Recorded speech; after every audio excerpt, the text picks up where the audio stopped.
So, Kat, I feel like there's this thing happening in my backyard that reminds me of the Seattle mayor's race. And I want to... Let's hear it. Okay. My dog loves to nap on the back deck. And usually there's this gang of blue jays that hangs out there. And they just kind of burble to each other and coo to each other. Adorable. And my dog is fine with it. But once in a while, this huge blue jay comes in. He's like the leader of the pack. And my dog goes ballistic, like cannot handle when the big blue jay is around. And I think of my dog as like an allegory to Bruce Harrell. What? And the big blue jay is Katie Wilson in the mayor's race. Because the other opponents in this race, Harrell does not seem that interested in engaging with. But Katie Wilson is the big bird. Harrell does not let that lie. All right, tweet. Okay, first of all, my dog would be a great mayor of Seattle. And second of all, it's time for Sound Politics.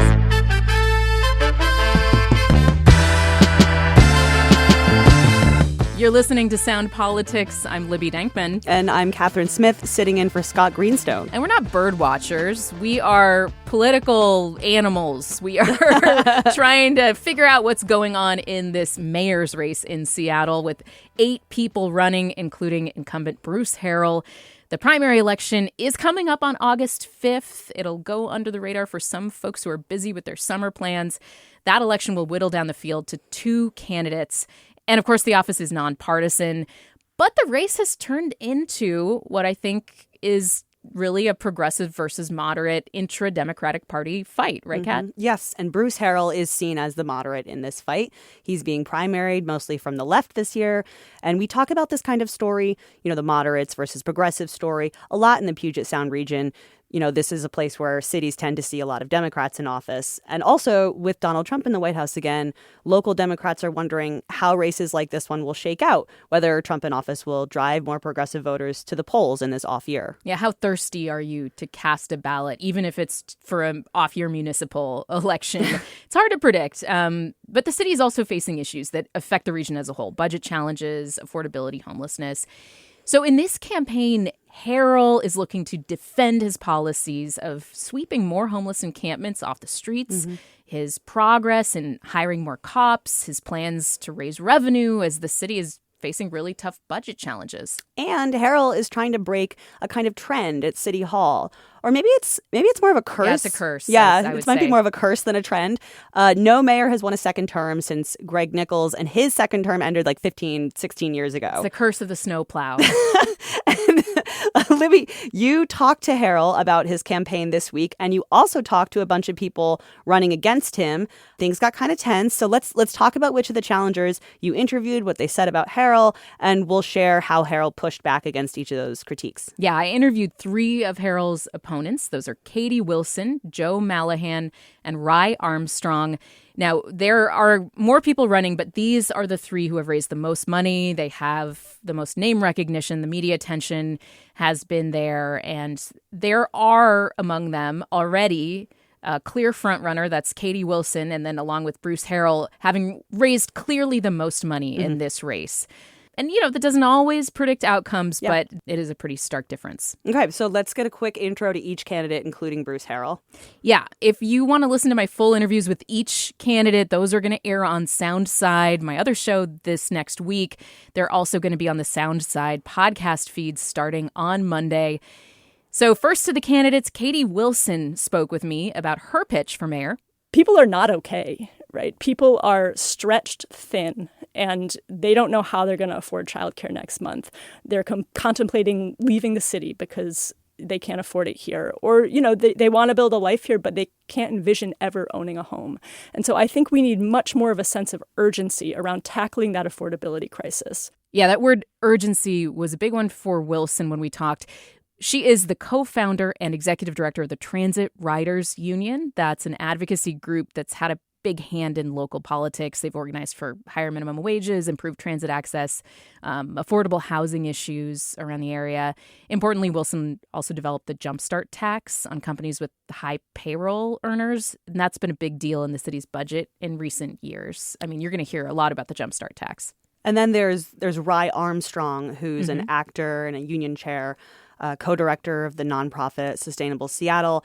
Armstrong probably has the least experience of all these people running.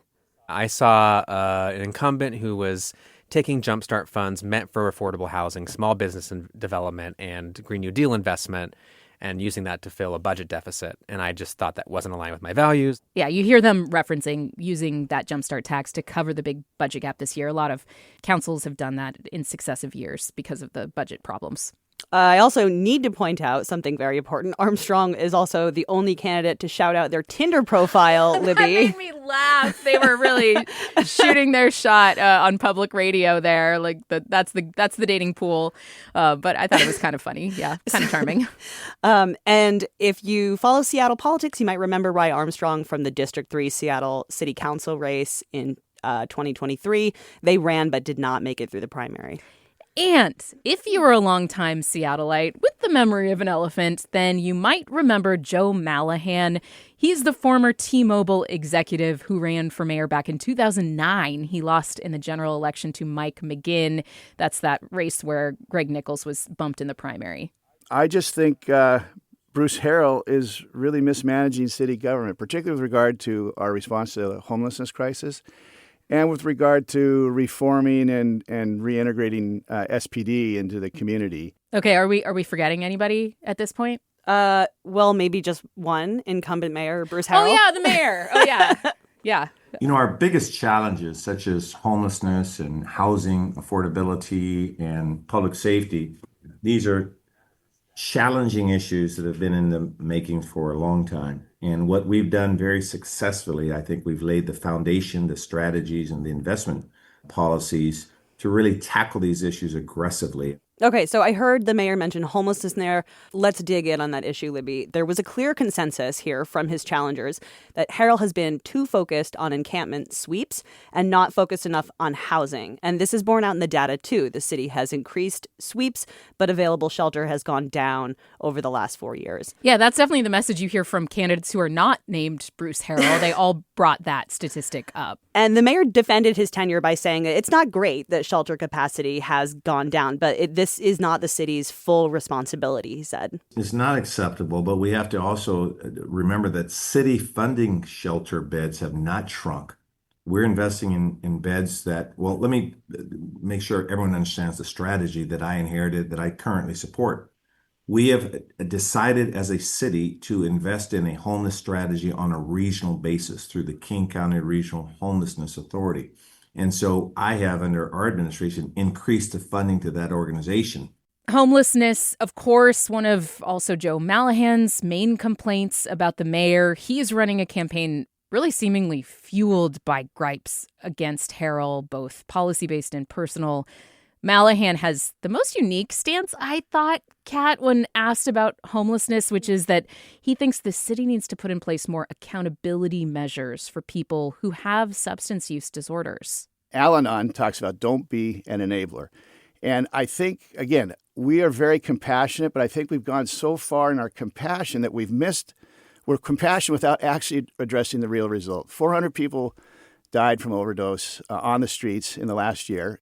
Mallahan actually got kind of emotional about this issue. He says basically that he believes in housing first, that model where you get people off the street first before treating other conditions, but that once you are off the street, the clock is ticking and people need to be on the road to recovery to stay in publicly funded shelter. Yeah, and we hear support for this kind of tough love approach on right-wing media all the time, but we are starting to hear it from Democrats too. Seattle tends to favor, a harm reduction approach to the drug crisis that aims to stop the spread of disease and doesn't turn people away from services if they're in active addiction. And there is a debate raging around the effectiveness of this approach, but the tough love that Joe Mallahan is calling for, that's not really something we heard from the other candidates. Yeah, and when I talked to them about solutions, Katie Wilson and Rye Armstrong, that they would like to see, they want services instead of sweeps. All three challengers said that they want to stand up more tiny houses and provide more wraparound services. Katie Wilson connected the lack of shelter with public safety issues. There are thousands of people on the street with nowhere to go, and they're being relentlessly swept from place to place without the meaningful offers of shelter and services that could actually get them inside because we just don't have the places for them to go. And now they're destabilized, right? So instead of sleeping in a tent, you have someone sleeping in the doorway of a small business, and they're really stressed out, and maybe they have a crisis, and they break the windows or they're behaving aggressively toward customers. Yeah, very interesting to see Wilson make that connection. I do want to say the mayor made the case that, the housing strategy that they pursued, opening a lot of new units of affordable housing, that's very connected to his homelessness strategy as well. And I think also he's trying to say, a lot of this dysfunction, the reason the shelter beds have gone down is because of the King County Regional Homelessness Authority. And he's trying to hold that body accountable now. But the three challengers are saying that it's just unacceptable to see the shelter capacity go down on your watch. And we started hearing Katie Wilson talk about public safety, and I want to loop back around to that because public safety is something that the mayor has been really touting on the campaign trail. He came into office on a pledge to hire more cops, and last year the city did that. They hired more police than left the force for the first time since the pandemic. And Police Chief Sean Barnes said that this year could be the biggest year in hiring in the police department's history. By the way, did you notice that all three of the challengers to Bruce Harrell, they all love Sean Barnes? Loved him. Yeah, I'm actually a fan of Sean Barnes. Seems like the department is headed in a little bit of a hopeful direction with the leadership. I think Sean Barnes, by the way, is a fantastic leader from what I've seen. Big fan of Sean Barnes. I was struck by Yeah, everyone's favorite. how much everyone took the time to be like, now, I criticize Harrell for a lot, but not for Sean Barnes. So Bruce Harrell's celebrating what's been going on at SPD with the hirings finally above water. Crime rates are down, though that trend is happening nationwide. Now, this was interesting, Kat. In our interview, the mayor went after Katie Wilson. He said that she helped create police staffing issues by championing the defund the police movement. Defund the police Yes. rears its head again. It is back. Now, we talked to the Wilson campaign about this. We wanted, specifics also from the Harrell campaign about what he was referring to. Wilson did write about the potential options for defunding the police in Crosscut when she was a columnist in 2020. And that article was pretty explicitly pro the ideas of moving funding away from armed police officers into social workers. Yeah, I mean, I read the article and the closing line is, it's the work that needs to be done. Can Seattle do all of this? Can America do all of this? There's never been a better time to try. So fair to say that Harrell's correct. At one point, she did write in favor of defunding. But Katie Wilson told us in a written statement that she is not planning to defund the police if she's elected. The statement said, quote, Seattleites have made it clear that defund is over. This is an old conversation that Mayor Harrell and his corporate donors are trotting out and trying to slow the growing momentum and popularity of Katie Wilson's campaign. So trying to move on. Not really, not a surprising reaction from old someone. Conversation. Yeah, someone who supported defund 5 long years ago. That's something we've seen in elections in Seattle in recent years. Candidates trying to distance themselves from defund rhetoric because it's politically toxic the further we get away from that period. Also not surprising to see Harrell trying to paint her as a defund candidate as an attack. Yeah, I mean, his win in 2021 over then City Council President Lorena Gonzalez was attributed in part to her support for cutting police funding by 50%. And that is a tried and true argument, a strategy for Harrell. It's, blast from the past. Time is a flat circle. Libby, something that the mayor's opponents are quick to bring up is that SPD is actually nowhere near its goals around gender diversity. It wants 30% of its uniformed force to be female, but of its 60 new recruits by April of this year, only 5 of them were women. That's something Katie Wilson brought up. The ongoing lawsuit about gender discrimination also against former Chief Adrian Diaz. Yeah. And the department, all of the candidates were concerned about the amount of overtime police officers use at SPD, both out of concern for job performance and then also for the city's pocketbook. It's expensive. Here's Ryan Armstrong. I had done 2 police ride-alongs. I've spoken to police officers. I think we have a system of people working crazy overtime, cortisol-driven levels, or who are young and inexperienced on the force, out there patrolling our streets and doing 7 jobs as one. Harrell, by the way, didn't say he's satisfied with just seeing hiring numbers going up. He says that they can always improve at SPD. Okay, we've had some fun. It's time to eat our vegetables. Let's talk about the budget. Broccoli, let's do it. I love broccoli. So the most recent budget reports from the city, They depict a challenging financial situation for Seattle, $240 million less in revenue than expected over the next 2 years. That's going to be a problem, Kat. Yeah, and all the candidates are pretty much saying the same thing here. We need more revenue. Armstrong, for example, floated a vacancy tax on empty properties. This was floated last council election by progressive candidates. Yeah, the tax is something that draws inspiration from Vancouver, BC. It also worked its way to some California cities. That's a tax on properties that are vacant for more than a few months. And it would very likely be challenged in court if a city in Washington did it. Katie Wilson said she similarly wants to look at new revenue, new taxes. But she really blamed Mayor Harrell for the current budget woes Seattle's facing. She said the city should have been looking for new revenue sources a few years ago when it was clear Seattle was in financial trouble. We're really on the back foot, and that's, looking ahead now, we have this $250 million budget shortfall.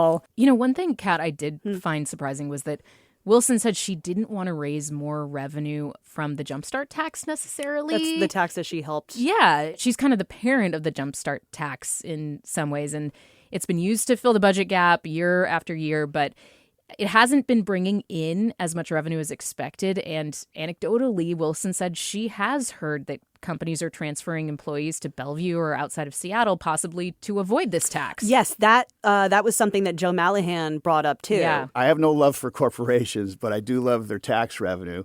And I think we've already seen a shift. Like I have a bunch of buddies at Amazon who live in Seattle and are now officing in Bellevue. So maybe you can't squeeze any more blood from that stone and they have to look elsewhere, which brings us to the current sitting mayor. Mayor Harrell championed a business and occupation tax proposal that he and the very progressive member of the council, Alexis Mercedes Rink, got behind. It would lower the B&O taxes for companies making under $2 million a year and increase the B&O tax for larger businesses. And, Katie Wilson said that she supports this change, but she also accused the mayor of using it to suck up to progressives right before the election, possibly to, siphon more progressive voters away from Wilson. And the mayor was pretty dismissive and just saying, it's good policy. Oh, yeah. I just care about good policy. I'm right? shocked that you would accuse me. Right. All right. Well, before we wrap things up, I do want to bring up one more pretty spicy thing, in my opinion. And that's Joe Mallahan's apparent hatred for the mayor. He's getting kind of personal in his attacks against Harrell. He even put up a website called badbruce.com. I'm sure he's so happy that we're saying the name of the website too. Yeah. It kind of outlines some accusations against the mayor, including some reporting from KUOW and things that were said by former Deputy Mayor Monisha Harrell, who is the mayor's niece. She told our reporter Ashley Haruko that Harrell and other employees had given her nicknames that weren't very nice and kept her out of important conversations. Bruce Harrell is a misogynist. Your own reporting talked about his misogyny with regard to his niece. The fact that he had nicknames for her, and not nice nicknames, and that his spokesperson confirmed those nicknames and then tried to play it off as just fun.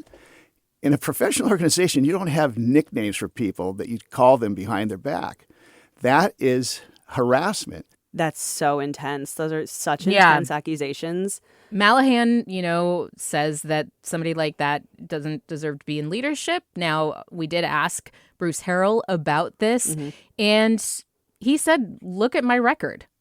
Well, first of all, if you look at my administration, particularly my executive team, half of which are women and nearly half of which are people of color, I actually have the lowest turnover rate in 40 years. And he really said he didn't want to comment on, the personal matter with his niece. Yeah, and he said the accusations leveled by Mallahan were baseless. But let's pull back now. We've heard from the top candidates. What do you make of the race so far, Libby? Well, we do see in this race from both Bruce Harrell and his opponents that message, are you better off than you were 4 years ago? And they're going to have really different answers to that question. Bruce says, of course you are. And the opponents say no, and there's an urgent need for change. That's really that central tension in this election. Have the mayor's choices around public safety and homelessness moved the city in the right direction or not? Right. And for someone like Harrell, who's been so big on visible changes, he can easily point, to the downtown hotspots and say, hey, look, there are fewer people sleeping on sidewalks. I did that. Kat Smith, I live downtown, and in fact, I live on 3rd Avenue. I moved here in January 2022, the same month that Bruce Harrell took office. And I can tell there's a visible difference out there, but the optics are just one facet of that. Behind the scenes, the numbers tell a more complicated story about just how many people are unhoused that we don't see and how little shelter there is for them. And overall shelter beds dropping under Harrell, that is a stark statistic, and you're going to hear it again and again, I think, in this race. Yeah. There's a little bit of space between the three challengers in terms of policy, although I think it's easy to sort of mix them up in certain ways because they're all sort of hammering the mayor on similar themes. They're saying the mayor's surface level metrics are okay, but his policies aren't really making that meaningful underlying progress on issues like homelessness. And are people going to turn out, right? Voter turnout tends to be really low for mayoral primaries. It's pretty sad. Axios reported recently it's like under 30%. And that's not specific to mayoral races. Odd year elections just tend to see low turnout in general. And the general election in November is probably not going to be much better in terms of turnout. So who knows how much people are paying attention to this? Is there a big desire to get to the polls right now when, for example, all those people who showed up to the No Kings rally, tens of thousands of people are hungering for some way to exercise their civic responsibility, their civic power. Maybe is the city attorney race going to juice that a little bit with Ann Davison running for re-election. Sarah Nelson is on the ballot running for re-election as well. I don't know. I mean, definitely these low turnout elections, it's about whose base is more passionate and excited. And you're going to be shocked to hear this, Kat, but it's ultimately all about turnout, right? You're the politics editor at KUOW. Do you think it's all about turnout? We should make that a headline. I think we would get mad clicks. It's all about turnout. That's it for Sound Politics. Our show is produced by Hans Anderson. Our editor is Catherine Smith, and she's also my co-host today, this week. Get back soon, Scott. We'll see you soon. I'm Libby Denkman. And this show is only possible because of your support. Please consider a donation to keep us going at KUOW.org/politics. See you next week.